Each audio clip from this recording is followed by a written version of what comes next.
Dearly departed, gone but not forgotten. Dearly departed, you are missing from us. It has been an odd, lonely 10 years. Times fade into nothingness, but grief stays, slays at the soul, silently, skillfully, slicing itself ever so slowly. It festered in a dark, cold corridor corner, in a closed case, a passage of pain, infinite. 2004, infamous 4.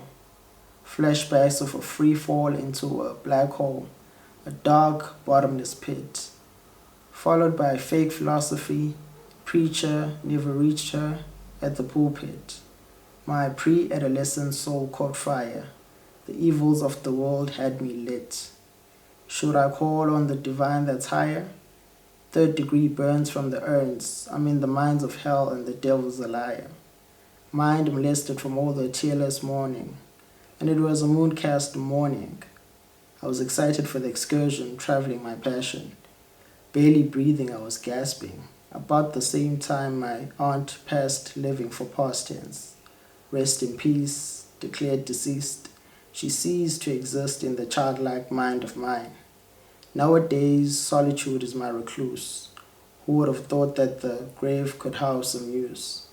A dangling, double-edged sword slicing my lifeline cord is a danger I cannot afford. Swan song this, singing to my own accord. I'm on the suicide of this life. Cannot even commit to suicide, because who knows what or who is waiting on the other side. In the afterlife, if anything at all, we don't really know. Every waking moment is a reminder that nightmares don't sleep, when memories torment the mind. Maybe the scars heal into laughs and smiles. Probably the pain is dismissed with denials for therapy. Most likely, things fall forever apart. Certainly so, we all shall die.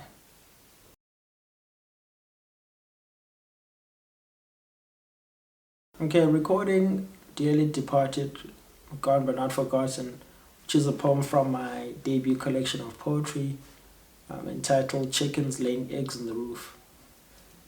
Just from the title of both the collection of the poems, Chickens Laying Eggs on the Roof, which is an image I would explain as having taken it from the novel Animal Farm, where these chickens in protest start laying eggs on the roof, and obviously it would kill those eggs. They would hatch over and fall to their death.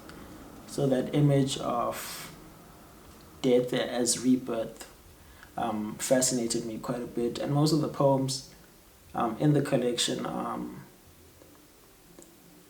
are about those themes of life, death, existential themes, themes of existence, love, life, questions of deities, all of that. And then going into more of the poem, Dearly Departed, and even recording it as a tribute to my late aunt, Mongeka, who took her own life in 2004. I was 8 at the time. So yeah, it was a tribute to her, who also died during this time of September, springtime. Her transcendence into a different form of existence, at different when the seasons are birthing something new, is understanding life in that way. And suicide prevention month also happens to be during September, and I've lost some friends and acquaintances through the years through taking their own life, which people have different opinions on. I'm just one to where people have their own autonomy, right? So people should decide when and if they should take their own lives. So I'm quite liberal on that perspective. But it's a tribute to all those lives who are cut short and the people who remained behind with all the questions and the hurt, and more than that, all those, I think,